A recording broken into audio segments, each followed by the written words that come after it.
ভজনা করব। কিন্তু মাগো আমরা কি করছি, সময়টাকে অবহেলার মতন ফেলে দিচ্ছি। ভগবানের নাম করবার মতো সময় আমাদের কাছে নাই। সমস্ত কাজ করছি আমরা, সবাইকে দেখছি, কিন্তু আমার গৌর গোবিন্দকে দেখবার মতন সময় নাই। বাবু আমরা মানব জন্ম পেয়েও কিন্তু ভগবানকে ঠিক মতো ডাকি না। কিন্তু একজন ছিল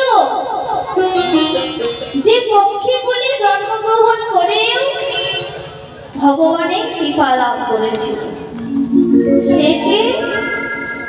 সে হলো এক টুনটুনি পাখি।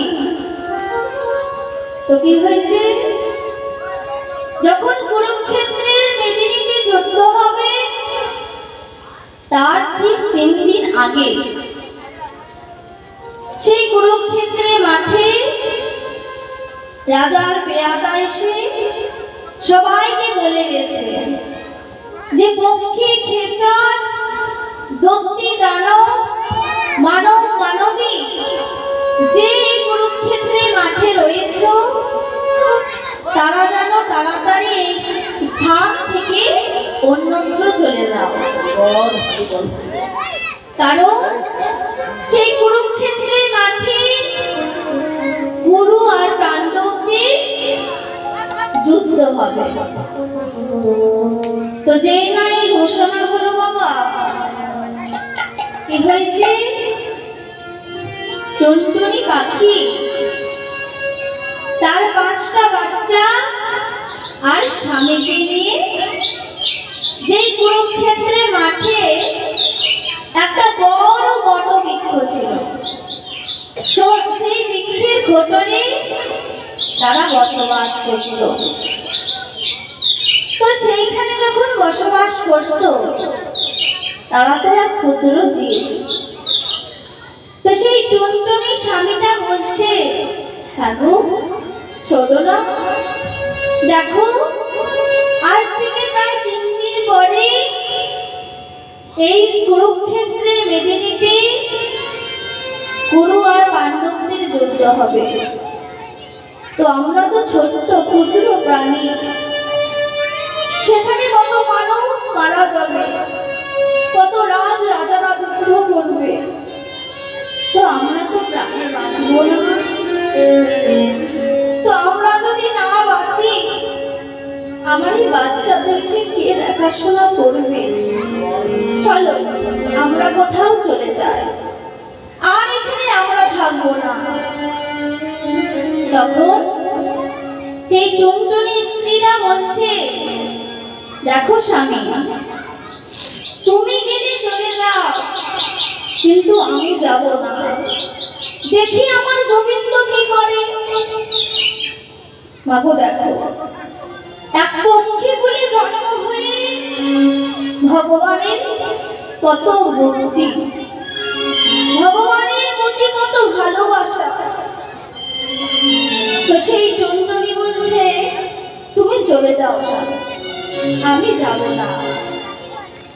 আবার কি হয়েছে, 2 দিন হয়ে গেল, আর 1 দিন পরে যুদ্ধ শুরু হবে। আবার তার স্বামী বলছে, চলো না গো, চলো, আমরা যে মারা পড়বো, চলো আমরা কোথাও চলে যাই। আবার টুনটুনি বলছে, স্বামী দেখি না গোবিন্দ আমার কি করে। আমি ছোট থেকে গোবিন্দের ভজন সাধনা করি, কোন বিপদে পড়লে আমার গোবিন্দকে ডাকি, দেখি আমার গোবিন্দ কি করে। এই বলতে বলতে আজকে 3 দিনের মাথায় চলে এসেছে। এবার যুদ্ধ আরম্ভ হবে। সেই টুনটুনি স্বামী বলছে, চলো না গো, চলে যাই। দেখো আর কিছুক্ষণ পরে কিন্তু যুদ্ধ শুরু হয়ে যাবে। তো যুদ্ধ যদি শুরু হয়ে যায় আর আমরা কিন্তু চলে যেতে পারবো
ভগবানের জন্য অপেক্ষায় করে রইল। আর কি হলো, যুদ্ধ শুরু হয়ে গেল। তো যেই না যুদ্ধ শুরু হয়ে গেল, তারা কিন্তু কেউ আর যেতে পারলো না। এবার সবাই মিলে খুব যুদ্ধ করছে। তো যেই না যুদ্ধ হচ্ছে, এবার কি হয়েছে, আবার বলছে চলো আমরা চলে যাই। এবার টুনটুনি বলছে স্বামী চলো, এবার আমাদের যাওয়ার সময় এসেছে। তো কোথায় যাবো জানো? ওই যে দেখতে পাচ্ছ অর্জুন, অর্জুনের রথের চাকার তলায় আমরা প্রাণ দেব। তখন টুনটুনির স্বামীটা বলছে কেন গো, আমরা এত সুন্দর একটা জনম পেয়েছি, তো অবহেলায় কেন হারাবো? তুমি কেন অর্জুনের চাকায় নিজের প্রাণটা বিসর্জন দেবে? তখন টুনটুনি বলছে জানো স্বামী, নয়ন ভরে দর্শন করো আমার ওই গোবিন্দের রূপখানি, কত সুন্দর তার রূপ লাবণ্য। তুমি দেখতে পাচ্ছ এখানে কত রাজরা যুদ্ধ করছে, কিন্তু আমার গোবিন্দের বদনখানি তুমি একবার দেখতে পাও না। তুমি কি দেখতে পাও না স্বামী যে কত সুন্দর তার রূপখানি? চলো আজকে আমি যদি প্রাণ বিসর্জন দেই, তাহলে আমার গোবিন্দ কিন্তু জয়ী হবে। কারণ জানো, কারণ মাগো, কোন শুভ কাজে যদি আমরা যাই, তো কোনো মরা মানুষের যদি মুখ দর্শন করে যায়, তাহলে সেই কাজ নাকি শুভ হয়।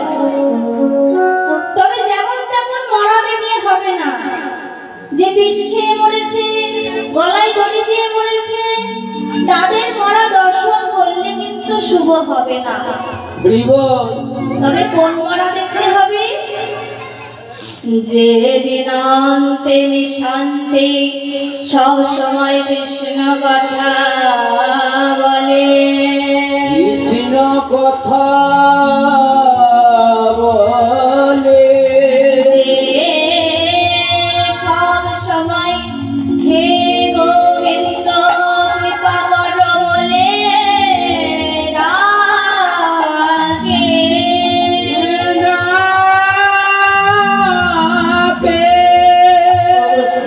মরা যদি শুভ কাজে দর্শন করে যেতে পারো,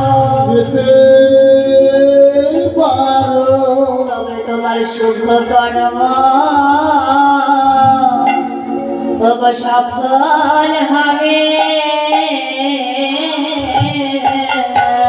তোমার শুভ কর্ম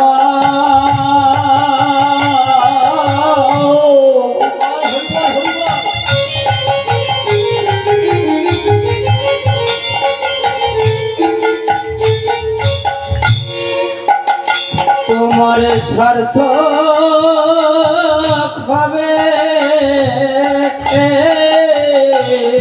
তোমার শুভ কর্ম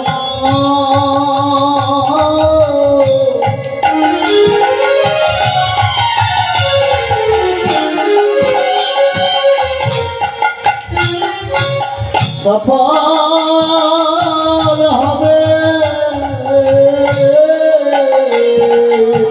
কৃষ্ণ ভক্তে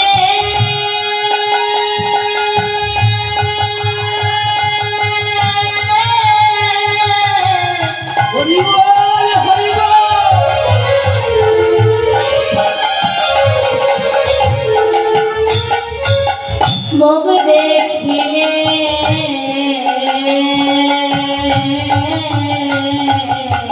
শুভ কর্ম সফল হবে।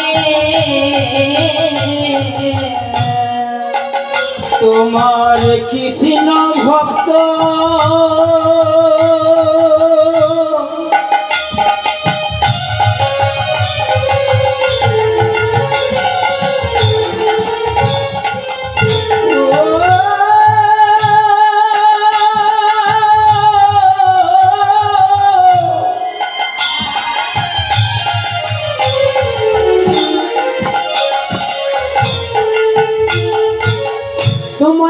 দেখিলে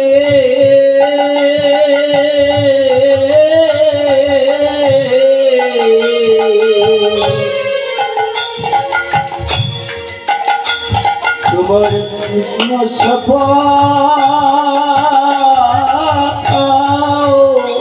তোমার সার্থক হবে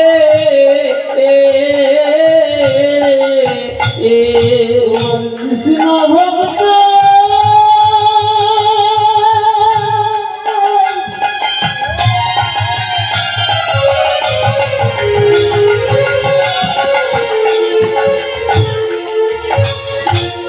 মুখ দেখিলে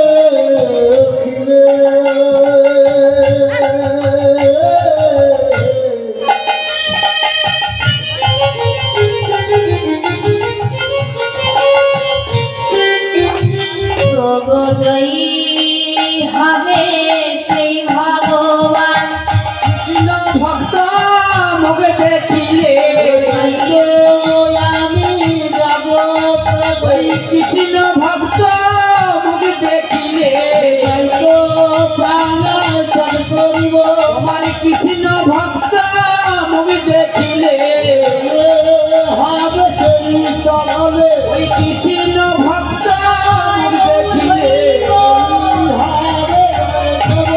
কৃষ্ণ ভক্ত মুখ দেখিলে কৃষ্ণ ভক্ত মুখ দেখিলে তোমার জনকর্ম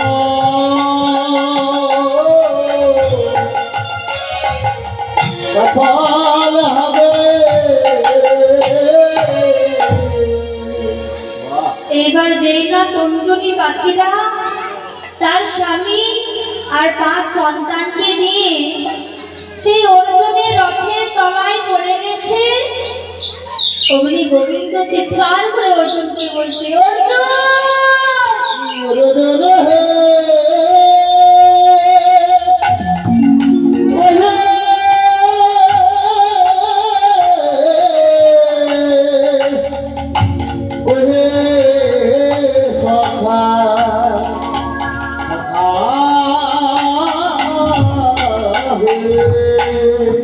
দাঁড়াও অর্জুন, দাঁড়াও, আমার যে ভক্ত চাপা পড়ে যাবে, দাঁড়াও অর্জুন।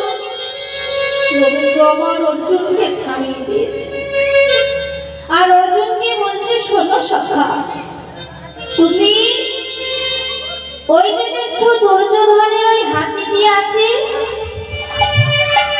তো তার অঙ্গে যে ঘন্টাটা ঝুলছে, তো সেই ঘন্টাতে এমন ভাবে তীর মারো যেন সেই ঘন্টাটা খুলে মাটিতে পড়ে যায়।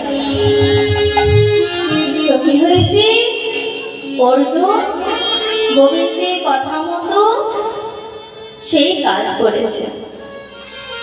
তো যেই না তীর বিদ্ধ করেছে, ঘন্টা খুলে পড়ে গেছে। এবার টুনটুনি পাখি আর তার বাচ্চাদেরকে বলছে, শোনো, তুমি তো আমার ভক্ত, তুমি তো আমার জন্যই বসে রয়েছিলে, যাও তুমি আজকে এই ঘন্টার মধ্যে ঢুকে পড়ো, যতদিন কুরুক্ষেত্রে যুদ্ধ হবে ততদিন তুমি সেখানে থাকবে। তো কি হয়েছিল, সেই টুনটুনি পাখি সহ তার সন্তানরা যতদিন কুরুক্ষেত্রে যুদ্ধ হলো সেই ঘন্টার ভিতরে ছিল। তো এবার প্রশ্ন আসবে যে ঘন্টার ভিতরে যে ছিল, তো তাদেরকে খাবার কে দিত? ভগবান আমার প্রতিদিন খাবার নিয়ে যেত তাদের জন্য। যখন কুরুক্ষেত্রের মেদিনীতে যুদ্ধ শেষ হতো, প্রতিদিন গোবিন্দ আমার তাদের জন্য খাবার নিয়ে যেত। তো যেই না কুরুক্ষেত্রের যুদ্ধ শেষ হলো, গোবিন্দ আমার চলে যাচ্ছে, যেতে যেতে টুনটুনি পাখি চিৎকার করে ডাকছে, প্রভু প্রভু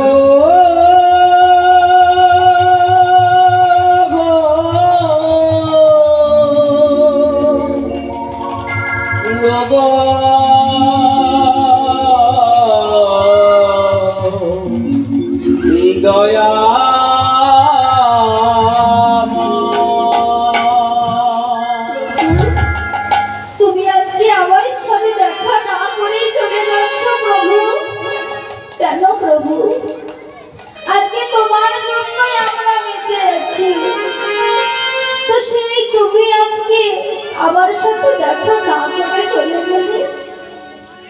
তো কৃষ্ণ ভগবান আমার সেই ভক্তের কাছে এসে তার চরণ যুগল বাড়িয়ে দিয়েছে, অর্থাৎ তাকে কৃপা বর্ষণ করেছে।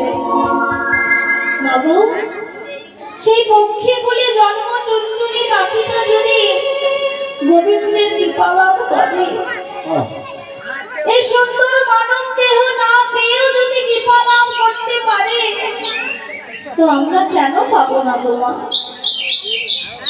আমাদেরকেও দিনান্তে নিঃশান্তে চলতে ফিরতে হরি কথা কৃষ্ণ কথা বদলে বলতে হবে। তো আসুন, আজকে যখন